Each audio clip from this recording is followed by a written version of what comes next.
बहुत समय पहले मीनापुर छोटे से गांव में ममता नाम की बहुत ही गरीब औरत अपने बेटे लोकेश के साथ एक छोटे से घर में रहती थी।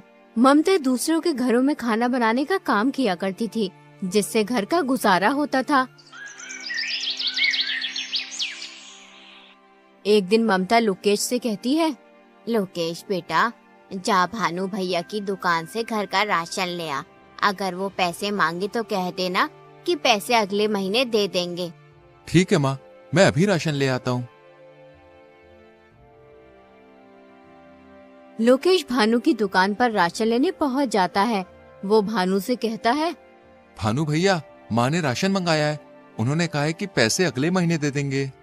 तुमने मुझे क्या समझ रखा है जो मुंह उठाए उधार लेने चले आते हो यहाँ? अरे उधार की वजह से मेरी दुकान बंद होने की कगार पे है। अभी तुमने पहले के पैसे दिए नहीं है और उधार लेने चले आए। देखो भाई, मैं उधार का कोई सामान नहीं दे सकता। भानु दुकानदार की ये बात सुनकर लोकेश अपने घर की ओर चल पड़ता है और वो सोचने लगता है, मैं कितना अभागा हूँ जो 2 वक्त के खाने के लिए पैसे नहीं जुटा सकता। माँ किस तरह दूसरों के घरों में काम करती है। अब मुझसे उनका दुख देखा नहीं जाता। बेचारी कब तक दूसरों का काम करती रहेंगी। मुझे कोई काम जरूर करना होगा। शायद अब वक्त आ गया है कि मुझे अपनी जिम्मेदारी संभालनी होगी, ताकि मैं अपनी माँ को इस स्थिति से निकाल सकूं और उनकी जिंदगी में थोड़ी खुशियां ला सकूं। लोकेश ये सोच ही रहा था, तभी उसकी नजर एक ऋषिवर पर पड़ी। ऋषिवर ने लोकेश को अपने पास बुलाया और बोले, क्यों उदास हो प्यारे बेटे? तुम्हें देखकर ऐसा लगता है जैसे तुम किसी बड़ी समस्या से जूझ रहे हो। ऋषिवर, मैं एक गरीब लड़का हूँ। मेरे पास कुछ नहीं है, सिर्फ एक सपना है कि एक दिन मैं अपनी माँ की मदद कर सकूं। वो दूसरों के घरों में जाकर काम करती है, फिर भी उन्हें इतने पैसे नहीं मिलते जिससे पूरे महीने का गुजारा हो जाए। मुझे तो समझ में नहीं आ रहा कि मैं क्या करूं। मेरी जिंदगी में आगे क्या होगा? तुम्हारे मन में जो सपना है वो एक दिन जरूर पूरा होगा बेटा।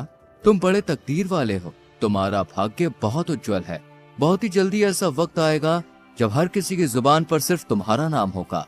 लेकिन मैं तो केवल एक साधारण सा लड़का हूँ। मेरे पास तो साधन भी नहीं है और ना ही मैं कोई राजा हूँ। फिर हर किसी की जुबान पर मेरा नाम क्यों होगा स्वामी? मैं समझ नहीं पा रहा हूँ कि आप क्या कहना चाहते हैं। इस संसार में हर एक व्यक्ति की कहानी अनोखी होती है और तुम्हारी कहानी अभी शुरू हुई है। इतना कहकर ऋषिवर वहाँ से चले जाते हैं। लोकेश को उनकी कोई भी बात समझ नहीं आती है और फिर लोकेश भी अपने घर चला जाता है। बेटा, तू खाली हाथ क्यों चला आया? मैंने तो तुझे घर का राशन लेने भेजा था। माँ, भानु भैया ने उधार राशन देने के लिए मना कर दिया है। वो कह रहे थे कि मैं तुम्हें और उधारी नहीं दे सकता। तुम्हारे ऊपर पहले के ही बहुत पैसे हैं। कोई बात नहीं बेटा, मैं आज मालकिन से पैसे लेकर आऊंगी। तू भानु का हिसाब कराना। जा तू खाना खा ले। माँ, मैं खाना बाद में खाऊंगा। आप पहले मुझे एक बात बताओ। जब मैं रास्ते में आ रहा था तो मुझे एक ऋषिवर मिले थे। वो कह रहे थे कि मैं बहुत तकदीर वाला हूँ। कुछ ही दिनों में हर किसी की जुबान पर मेरा ही नाम होगा। मैं तो उनकी बात समझ ही नहीं पाया। अगर तुम्हें कुछ समझ में आया तो तुम मुझे बताओ माँ। क्या सच में उन्होंने ऐसा कहा? हाँ माँ, उन्होंने ऐसा ही कहा। बेटा, जब तेरा जन्म हुआ था तब भी एक ऋषि ने मुझसे कहा था कि ये तेरा बेटा बहुत भाग्यशाली है, बड़ा होकर ये राजकुमार बनेगा। लेकिन मैंने उनकी बात पर कुछ ध्यान नहीं दिया था। माँ, ये सब फिजूल की बातें हैं। भला एक गरीब माँ का बेटा राजकुमार कैसे बन सकता है? राजकुमार तो राजा का बेटा बनता है। तुम सही कहते हो लोकेश, लेकिन कभी कभी ये भविष्यवाणी सच भी हो जाती है। मैंने खुद अपनी आंखों से भविष्यवाणियों को सच होते हुए देखा है। हमारे गांव में सुनीता नाम की एक औरत ने एक बेटी और बेटे को जन्म दिया था। उन बच्चों की खुशी में उस औरत के पति महेंद्र ने आसपास के सभी गाँव में दावत की थी। वो औरत भविष्यवाणी में बहुत विश्वास करती थी, इसलिए उसने अपने बच्चों का भविष्य पूछने के लिए एक ऋषि को बुलाया। उस ऋषि ने उससे कहा, मैं तुम्हें इन बच्चों का भविष्य नहीं बता सकता और तुम्हारे लिए भी यही बेहतर होगा कि तुम कभी भी इन बच्चों का भविष्य जानने की कोशिश मत करना, वरना तुम्हारा ये खुशहाल जीवन पल भर में दुख में बदल जाएगा। लेकिन ऋषिवर, ऐसा क्या है इन बच्चों के भविष्य में जो आप हमें बताना नहीं चाहते? हमने तो ऐसा कोई पाप नहीं किया है जिसकी सजा इन बच्चों को मिले। कितनी दुआओं के बाद ईश्वर ने हमें ये 2 जुड़वा बच्चे दिए हैं। कृपया करके आप मुझे बताएं, इन बच्चों के भविष्य में क्या लिखा है? ठीक है, अगर तुम अपने बच्चों का भविष्य जानना चाहती हो तो सुनो। तुम्हारा ये बेटा बड़ा होकर अपनी जुड़वा बहन से शादी करेगा। ऋषि की ये बात सुनकर सुनीता के होश उड़ गए। ऐसा कैसे हो सकता है ऋषिवर? भला एक भाई अपनी बहन से कैसे शादी कर सकता है? मैं ये भविष्यवाणी नहीं मानता। तुम झूठ बोल रहे हो। मैं आपकी बातों पर विश्वास नहीं कर सकता। अगर बेटा तुम्हें मेरी बातों पर विश्वास नहीं तो कोई बात नहीं, जब समय आएगा तो तुम सब खुद देख लोगे। इतना कहकर ऋषिवर वहाँ से चले जाते हैं।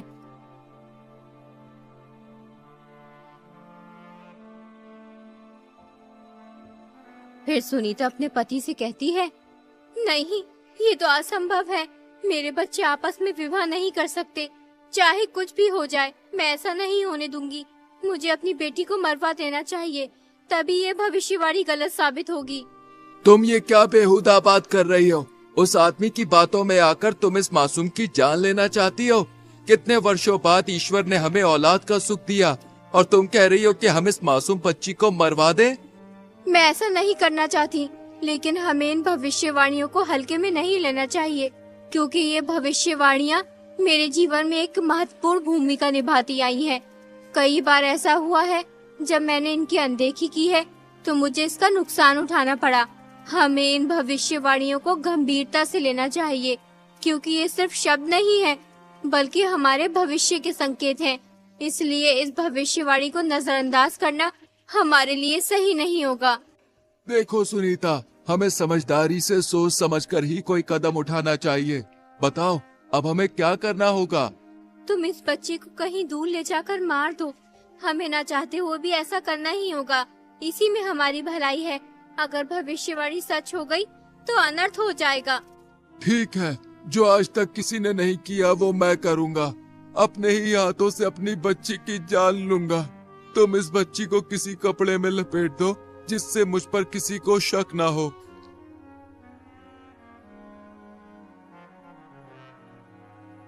वो आदमी उस बच्ची को एक ऊंची पहाड़ी पर ले जाता है और फिर उसे पहाड़ी से नीचे फेंक देता है, लेकिन वो बच्ची किसी तरह बच जाती है। एक अमीर आदमी उस जगह से गुजर रहा होता है, तभी उसकी नजर उस बच्ची पर पड़ती है। अरे वाह, कितनी प्यारी बच्ची है। लेकिन ये बच्ची इस जंगल में क्या कर रही है? इसे यहाँ पर कौन छोड़कर गया होगा? मुझे इसे अपने साथ लेके जाना चाहिए, वरना इसे कोई जंगली जानवर खा जाएगा। वो अमीर आदमी उस बच्ची को अपने घर ले जाता है। अरे कहाँ हो भाग्यवान, जरा जल्दी इधर आओ। ये देखो मेरे साथ कौन आया है। अरे ये किसका बच्चा उठा लाए हैं आप? मैं क्या तुम्हें कोई बच्चा उठाने वाला दिखाई देता हूँ? अरे नहीं, मेरा मतलब वो नहीं जो आप समझ रहे हैं। मेरे कहने का मतलब ये है कि तुम्हें ये बच्चा कहाँ से मिला? ये नन्ही परी मुझे पहाड़ियों वाले जंगल में मिली है। पता नहीं इसे वहाँ पर कौन छोड़ के गया था। मुझे इस बच्ची पर दया आई और मैं उसे उठा के ले आया। ये तुमने बहुत अच्छा किया जिस बच्ची को अपने साथ ले आए। देखो ये बच्ची कितनी सुंदर है, देखने में बिल्कुल चांद का टुकड़ा लग रही है। आज से ये बच्ची हमारे परिवार का हिस्सा है। हम इसे भी अपने बेटे सुहन की तरह ही पालेंगे। अब से हमारे एक नहीं बल्कि 2 बच्चे हैं। यूं ही कई वर्ष बीत जाते हैं। अब वो दोनों भाई बहन बड़े हो चुके होते हैं। अपने बेटे को जवान होता देख सुनीता और उसका पति बहुत खुश होते हैं कि भविष्यवाणी गलत साबित हुई, लेकिन होना तो वही था जो तकदीर में लिखा था।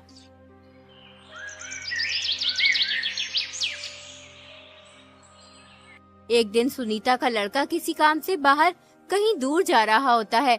तभी रास्ते में उसकी नजर अमीर आदमी की बेटी पर पड़ती है। उसे देखकर वो सब कुछ भूल जाता है। वो अपने माँ बाप को बगैर कुछ लड़की से शादी कर लेता है और उस लड़की घर ले आता है। माँ, मैंने इस लड़की से शादी कर ली है। ये सेठ हमीर चंद की बेटी है। बेटा तुझे शादी करने की इतनी भी जल्दी क्या थी? एक बार हमसे पूछ तो लेता। आखिर हम तेरे माता पिता हैं। हमने तुझे पाल पोस कर इतना बड़ा किया है, इसलिए हमारा भी हक बनता है कि तेरे सुख दुख में साथ रहें। अरे भाग्यवान, तुम भी ये क्या बात लेकर बैठ गई हो? अरे हमें तो खुश होना चाहिए। हमारे बेटे की खुशी में ही तो हमारी खुशी है। बेटी तुम बहुत दूर से चल के आई हो, जाओ थोड़ा आराम कर लो। बेटी तुम कितने भाई बहन हो? सासू जी हम 2 भाई बहन हैं, लेकिन मैं सेठ अमीर चंद की सगी बेटी नहीं हूँ। मैं तो उन्हें पहाड़ी के पास मिली थी, लेकिन उन्होंने मुझे कभी माँ पापा की कमी महसूस नहीं होने दी। अपने बेटे की बहू के मुंह से ये बात सुनकर सुनीता सब समझ जाती है कि ये लड़की हमारी बेटी है।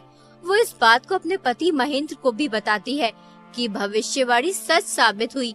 ये बात किसी तरह सुनीता के बेटे को भी पता चल जाती है कि जिस लड़की से उसने शादी की है वो उसकी सगी बहन है। इसलिए वो अपनी जान ले लेता है और फिर वो लड़की भी मर जाती है। ये तो बहुत बुरा हुआ। इस बात को सुनकर मुझे पूरा विश्वास हो गया कि भविष्यवाणियां सच होती हैं।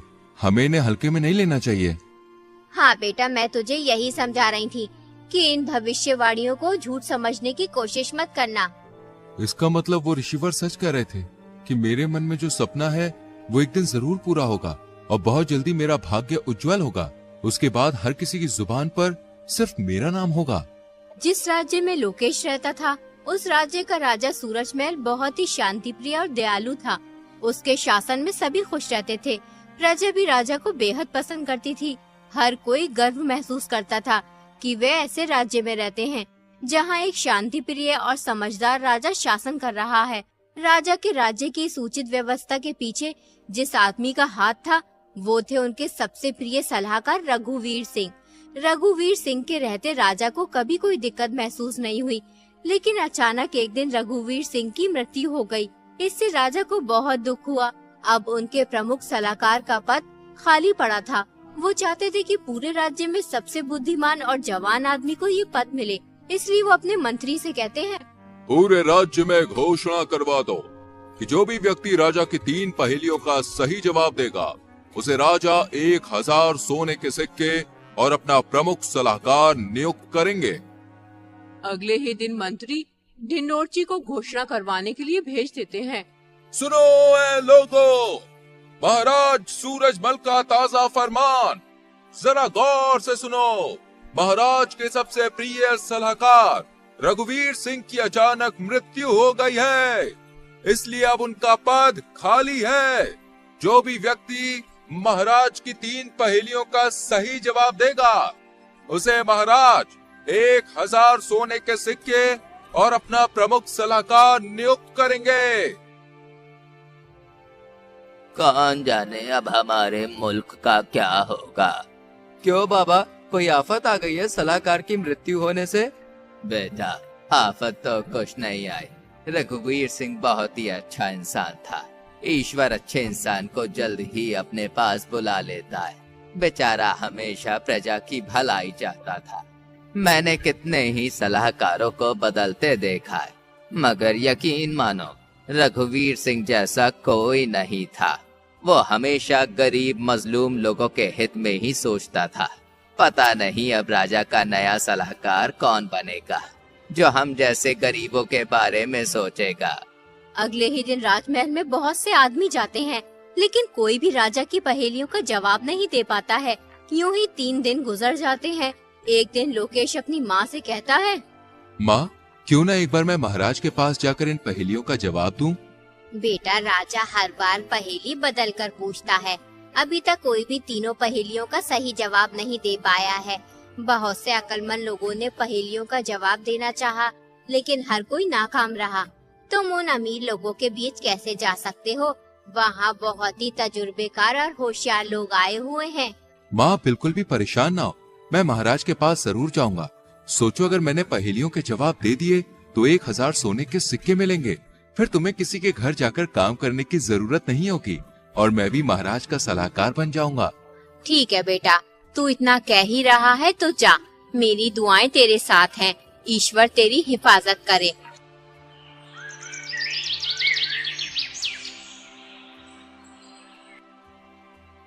अगले दिन लोकेश राजमहल पहुंच जाता है। महाराज उससे पूछते हैं, तुम यहाँ किस लिए आए हो? महाराज, मैं यहाँ आपकी पहेलियों का जवाब देने आया हूँ। अभी तक कोई भी मेरी पहेलियों का जवाब दे नहीं पाया। तुम समझदार लगते हो, जवान भी हो, शायद तुम मेरी पहेलियों का जवाब दे सकते हो।